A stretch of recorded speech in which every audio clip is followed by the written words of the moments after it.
Hello, I'm going to show you how I get a panel ready to be assembled. And before I go ahead and put my panels in and my spacers and glue everything up, I sand the spots that are very difficult to sand once it's assembled. You know, like down in the grooves and the pattern can be kind of tough to sand, once it's assembled, as well as the raised panels. I mean, you know, sanding the profile where the tongue goes in. All this is very easily sanded when it's disassembled. So let me show you what I do to get this prepped and ready to go as far as the stiles and rails, and I'll show you the panel.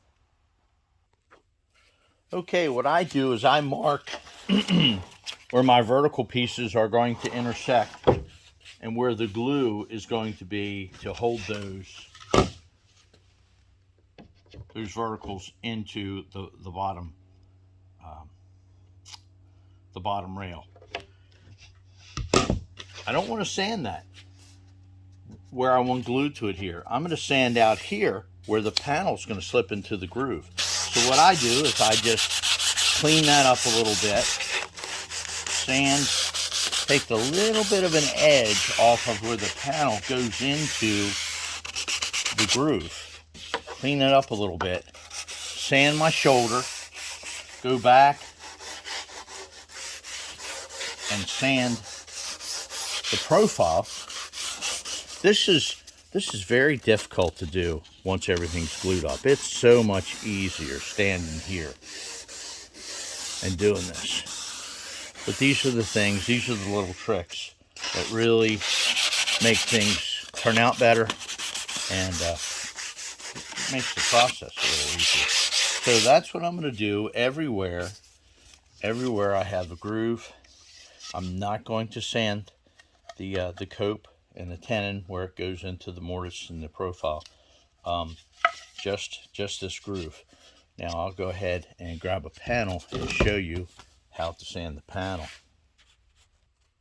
Okay, the solid wood components, in this case are soft maple. I like to sand those to 180. This is going to be painted, so I'll be priming and spraying a conversion varnish on it. The MDF center panels, in this case, since it's painted, it's a great choice for a center panel when it's painted. I'm a wood guy. I love wood, but that's one thing in stain. But in painted, doesn't expand and contract like regular wood. I don't expose unfinished areas when it's made in MDF. Anyway, I'm a fan of that for painting. But when you sand the MDF, now that I machine this area, you want to sand this anywhere from 320 to 400 grit. So I sand the shoulder, come down the shoulder of the profile, and then flat on that little bead, and then roll on down the profile going across, and then long strokes. You can curl it up a little bit and get in there and get that area, that slope on the panel. Round the corners a little bit so that it slides into the groove a little nicer.